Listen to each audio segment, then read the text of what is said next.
20장.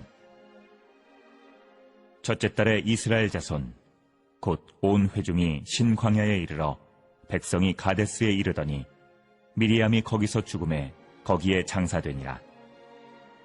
회중이 물이 없으므로 모세와 아론에게로 모여드니라. 백성이 모세와 다투어 말하여 이르되 우리 형제들이 여호와 앞에서 죽을 때에 우리도 죽었더라면 좋을 뻔하였도다. 너희가 어찌하여 여호와의 회중을 이 광야로 인도하여 우리와 우리 짐승이 다 여기서 죽게 하느냐? 너희가 어찌하여 우리를 애굽에서 나오게 하여 이 나쁜 곳으로 인도하였느냐? 이곳에는 파종할 곳이 없고 무화과도 없고 포도도 없고 석류도 없고 마실 물도 없도다. 모세와 아론이 회중 앞을 떠나 회막문에 이르러 엎드리매 여호와의 영광이 그들에게 나타나며 여호와께서 모세에게 말씀하여 이르시되 지팡이를 가지고 내 형 아론과 함께 회중을 모으고 그들의 목전에서 너희는 반석에게 명령하여 물을 내라 하라. 내가 그 반석이 물을 내게 하여 회중과 그들의 짐승에게 마시게 할지니라. 모세가 그 명령대로 여호와 앞에서 지팡이를 잡으니라. 모세와 아론이 회중을 그 반석 앞에 모으고 모세가 그들에게 이르되 반역한 너희여 들으라. 우리가 너희를 위하여 이 반석에서 물을 내려 하고 모세가 그의 손을 들어 그의 지팡이로 반석을 2번 치니 물이 많이 솟아나오므로 회중과 그들의 짐승이 마시니라. 여호와께서 모세와 아론에게 이르시되 너희가 나를 믿지 아니하고 이스라엘 자손의 목전에서 내 거룩함을 나타내지 아니한 고로 너희는 이 회중을 내가 그들에게 준 땅으로 인도하여 드리지 못하리라 하시니라. 이스라엘 자손이 여호와와 다투었으므로 이를 무리바 무리라 하니라. 여호와께서 그들 중에서 그 거룩함을 나타내셨더라. 반석 성도 여러분, 오늘 걸어간 주일을 맞이하여서 귀한 말씀을 통해서 또 예배 중에 하나님을 만나고 경험하고 또 예배 가운데 가장 행복한 그러한 시간들이 되기를 축복합니다. 하나님께서 이스라엘 백성들을 출애굽시키시지요. 그 출애굽을 시키실 때에 그들을 인도하신 곳이 광야지요. 그 광야의 한 40년 동안 하나님께서는 이 출애굽을 시킨 하나님의 의도를 우리 출애굽기나 또 민수기를 통해서 잘 나타내신다고 볼 수가 있는 것입니다. 근데 하나님의 그 출애굽 여정 속의 뜻은 이스라엘 백성들이 가나안 땅에 들어갈 수 있는 그런 믿음이 되기를 하나님은 기대를 하시는 것이지요. 그래서 신명기 8장 3절에 보니까 너를 낮추시며 너를 줄이게 하시며 또 너도 알지 못하던 내 조상들이 알지 못하던 만나를 내게 먹이신 것은 사람이 떡으로만 사는 것이 아니요 여호와의 입에서 나오는 모든 말씀으로 사는 줄을 내가 알게 하려 하심이라. 하나님께서는 출애굽한 이스라엘을 광야로 인도하셨고 그 광야에 인도하신 뜻은 하나님의 말씀으로 살 수 있는 그 믿음으로 가나안 땅에 들어가는 믿음이 되기를 하나님이 기대하셨다는 것을 우리가 알 수 있습니다. 여러분, 출애굽하는 순간 그들은 광야의 삶을 살았습니다. 마찬가지입니다. 우리가 예수를 믿는 그 순간부터 우리에게는 광야의 삶인 것입니다. 광야의 특징은 먹을 것, 입을 것이 없습니다. 그러면 그 광야에서 사는 방법이 있는데 그 유일한 방법이 바로 하나님의 말씀을 믿고 따르는 방법밖에 없는 거지요. 오늘 본문에 보면 이스라엘이 가데스에 이르러 거기에 물이 없음을 알고 또 물이 없음을 불평하는 내용이 오늘 본문에 기록이 되어 있습니다. 이는 출애굽기 17장에도 르비딤에서 한번 경험한 바가 있습니다. 거기에서도 물이 없어서 하나님을 원망하고 모세를 원망하여서 모세가 반석을 침으로 말미암아 물이 반석을 깨고 솟아난 경험을 한 이스라엘입니다. 그런데 동일하게 가데스에도 똑같이 물이 없는 경험을 하는데 그들은 변하지 않고 똑같이 불평하는 모습을 우리에게 보여주고 있습니다.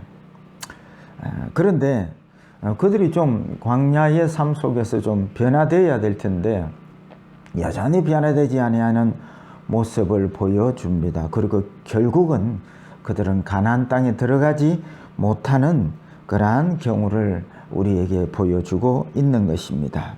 그렇다면 우리는 과연 이러한 환경 앞에서 불평하면서 이러한 믿음으로 천국의 가나안 땅인 영적인 가나안 땅인 천국에 들어갈 수 있는 믿음이 될까 하는 것입니다. 그래서 오늘 제목을 내 믿음으로 천국 들어갈까라는 제목으로 은혜를 나누려고 합니다. 그러면 가나안 즉 천국에 들어가는 믿음은 어떤 믿음일까요? 첫째는 불평하지 아니하는 믿음이냐 하는 것입니다. 오늘 본문의 이스라엘은 신광야 가데스에 이릅니다. 그래서 여러분 이스라엘 지도를 보면 그 아래쪽에 시내산 쪽에 신광야가 있고 또 가나안 땅 가까이 있는 신광야가 있습니다. 오늘 본문의 배경은 가나안 땅에 가까이 있는 신광야 가데스입니다. 거기에서 물이 없음을 저들은 또 보고 모세를 보고 하나님을 향하여 불평하는 모습이 오늘 본문 2절에서 5절까지 기록이 되어 있습니다. 신광야 저 아래에 시내산 쪽에 르비딤에서 물이 없을 때에 불평하던 모습과 또 이 가데스에서 불평하는 모습이 똑같습니다. 왜 이렇게 변화되지 않은 모습을 보여주는 걸까요? 그리고 하나님은 이 대목에서 우리에게 무엇을 말씀하고자 하시는 걸까요? 그것은 여러분들이 우리의 모습이라는 것을 여러분 하나님께서는 드러내고 싶어하는 것입니다. 이스라엘하고 나는 달라. 아니요. 여러분 이런 상황이 반복됐을 때 저와 여러분들은 불평하지 아니할 수가 있겠습니까? 우리는 대부분 이스라엘과 똑같이 불평하는 사람일 것입니다. 왜냐하면 왜 이렇게 불평하게 되냐면 이들은 말씀으로 사는 믿음이 아니었습니다. 떡으로 사는 믿음이었기 때문에 그렇습니다. 떡은 육의 삶의 현실이고요. 말씀은 영적 삶의 현실입니다. 육의 삶의 현실인 사람은 당연히 떡이 없으면 불평하게 되어 있는 것입니다. 여러분 어제 밥 먹었다고 어제 아침에 밥 먹었는데 오늘 아침에 또 밥을 부인이 차려주지 아니하면 불평하지 않습니까? 어제 기적을 보았는데 또 오늘 기적을 베풀어 주지 않는다면 여전히 불평할 것입니다. 이게 바로 육의 떡을 먹고 사는, 지난주에 설교했죠. 영적인 예배자가 아니고 육적인 예배자들의 모습입니다. 이 육적인 예배를 드린 사람은 눈에 보이거나 기적이 일어나지 않거나 하면은 여전히 불평할 수밖에 없는 한계를 드러내는 것이지요. 그런데 누가 물이 없는 가운데 불평하지 않고 그렇게 살 수 있을까요? 그것은 말씀으로 사는 사람들입니다. 말씀은 영입니다. 누가 말씀으로 살까요? 누가 주님을 날마다 만날까요? 말씀으로 사는 사람. 말씀으로 사는 사람은 영으로 사는 사람이고 영으로 사는 사람은 영이신 주님을 말씀을 통해서 만나게 되는 것입니다. 그래서 불평하지 아니하는 삶을 살려면 영으로 살아야 되는데 영으로 사는 사람은 매일 말씀을 묵상하는 훈련이 되어 있는 사람인 것입니다. 제가 아는 목사님 중에 커피의 달인 목사님이 계십니다. 그 커피를 설명하는데요. 저는 잘 그 깊이를 알지 못하죠. 커피에 대해서 잘 알지 못하니까. 그 커피를 내리는데 뭐 시간에 따라서 그 맛이 전혀 다르다고 설명을 하는 거예요. 저는 그냥 커피 중에 제일 맛있는 커피가 믹스 커피죠. 달달하게 얼마나 맛있는지 모릅니다. 그러나 이 커피 달인 목사님 앞에는 믹스 커피 달라고 하지 않습니다. 왜냐하면 제 커피 실력이 뾰록 날까봐 그런 것이지요. 그래서 커피에 대한 그 깊이 있는 사람들의 그 이야기는 제가 잘 이해하지는 못하죠. 그러나 커피의 세계가 그런 세계도 있구나 하는 것이죠. 그래서 우리도 마찬가지입니다. 어떻게 불평하지 아니하고 살 수 있겠는가? 어떻게 우리가 영적으로 그렇게 말씀으로 살 수 있겠는가? 여러분, 이 영적 세계는 여러분 열려야 합니다. 지난주에 설교했듯이 육적인 예배를 드리는 사람은 영적으로 늘 우리와 함께 하시는 주님을 만나는 경험을 할 수 없기 때문에 그런 것이죠. 이 영적 세계는 기도할 때, 말씀 묵상할 때 열립니다. 오순절날 제자들이 기도할 때에 성령의 임재가 기름 부으심이 임하였고 그들은 영적 세계가 열렸습니다. 기도할 때의 영적 세계가 열립니다. 또한 열리는 것은 하나님의 말씀을 묵상할 때 말씀의 세계가 열리고 말씀의 세계가 열리는 것이 영적 세계가 열리는 것이죠. 그래서 늘 말씀 묵상을 통해서 주님을 만나고 보고 듣고 하게 되는 것입니다. 여러분, 매일 말씀의 묵상의 시간을 가지십시오. 영적 세계가 열리면 어떤 환경 속에서도 불평하지 않고 하나님을 오히려 그 환경 속에서 기대하는 믿음이 될 줄 믿으시기를 축복합니다. 두 번째, 엎드리는 기도를 하느냐 하는 것이지요. 사람들은 문제가 생기면 불평하거나 누구 탓을 하거나 원망합니다. 이 코로나 시대에도 사람들은 정부를 탓하거나 8.15 집회자들을 원망하거나 합니다. 그런데 믿음의 사람들은 문제가 생기면 죽게 엎드립니다.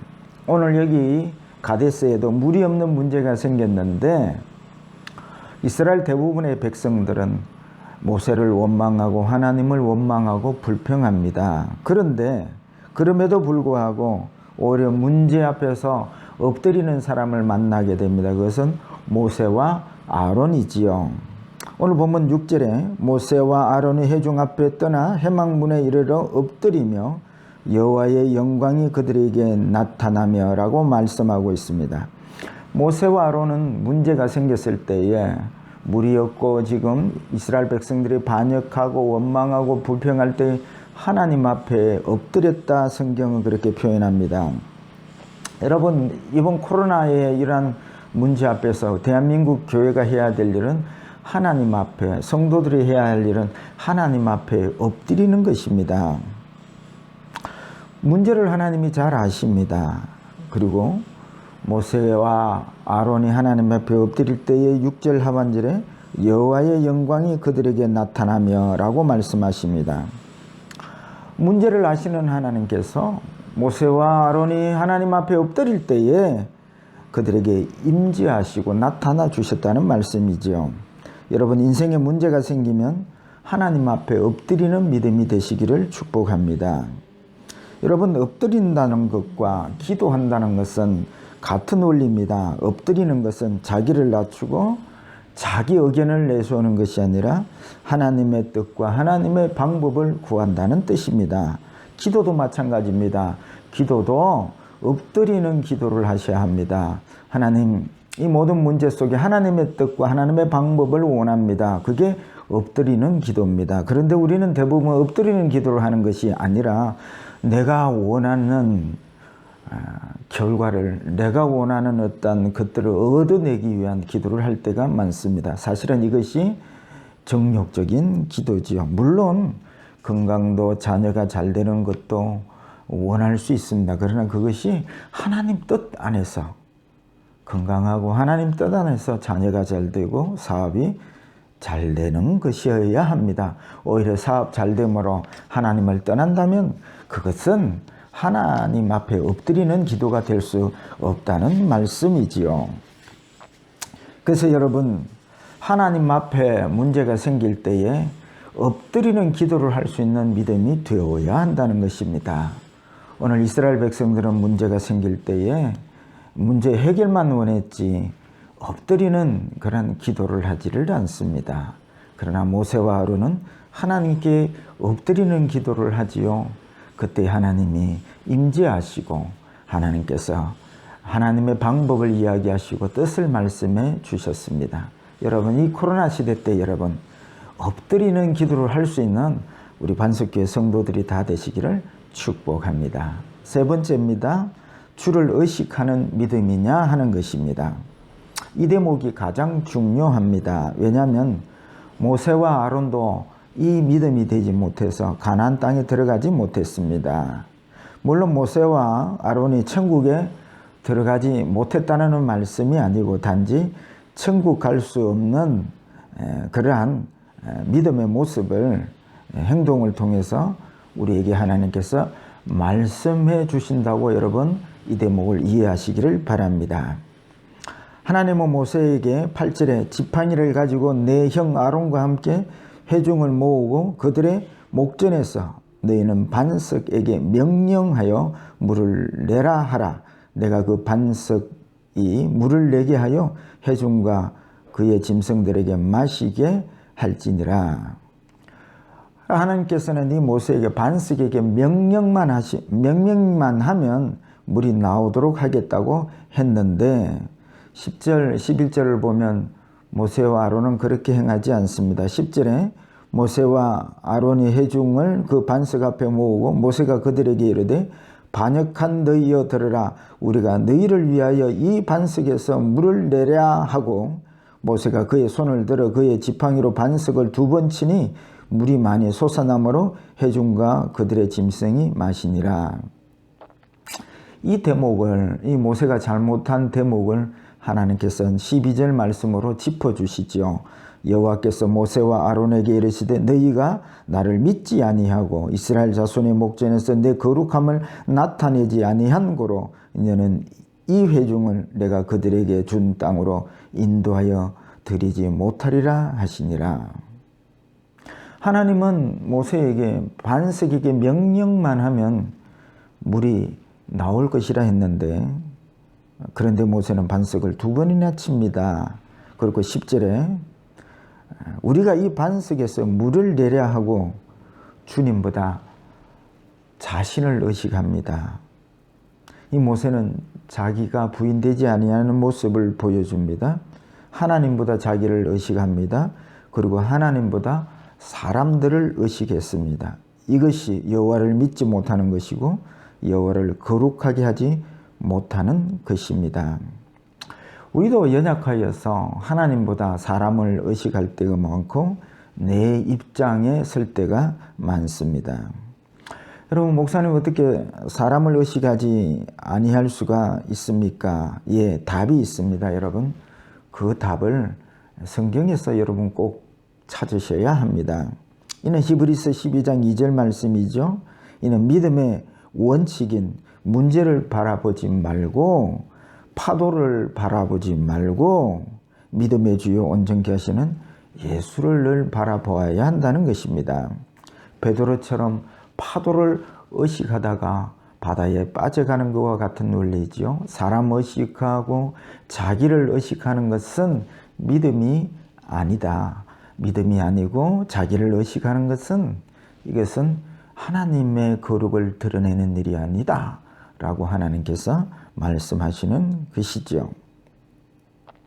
그래서 저와 여러분들은 언제든지 사람 의식하거나 또 자기 자신을 의식하지 마시고 믿음으로 늘 온전케 하시는 주님을 바라볼 때에 우리는 하나님의 거룩을 드러내는 그런 하나님이 인정하는 믿음이 된다는 것을 꼭 기억하시고 꼭 이 원리를 명심하시기를 축복합니다.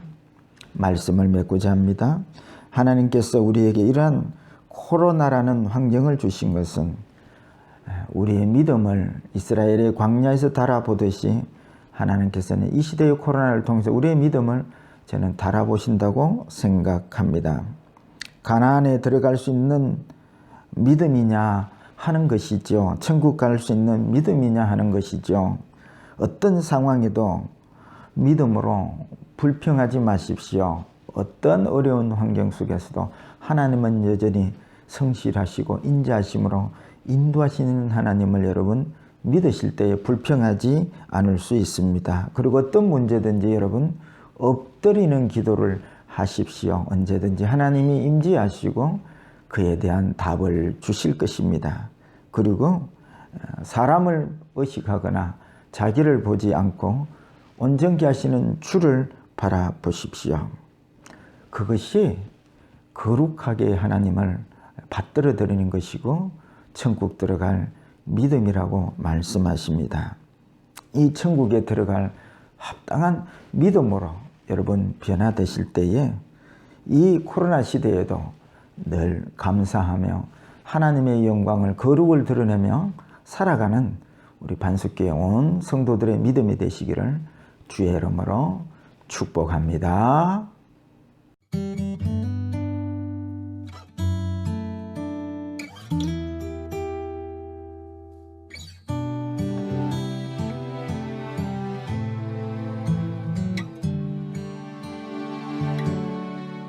고달픈 삶의 은혜도 무뎌지고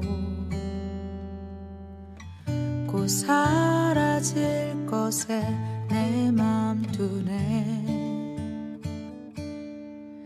헛되고 헛된 것들을 바라보며 그 은혜를 놓치며 살았네. 주어진 삶을 묵묵히 살아가며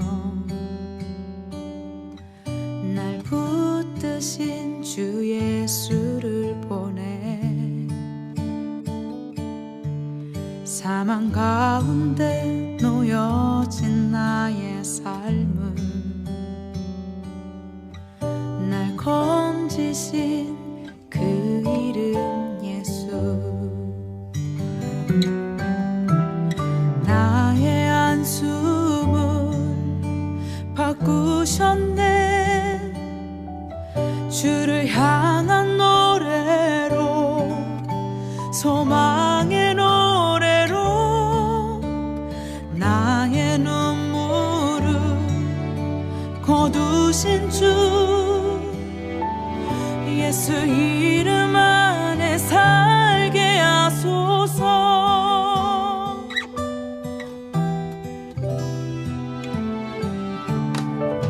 주어진 삶을 묵묵히 살아가며 날 붙드신 주 예수를 보내. 사망 가운데 놓여진 나의 삶은 날 건지신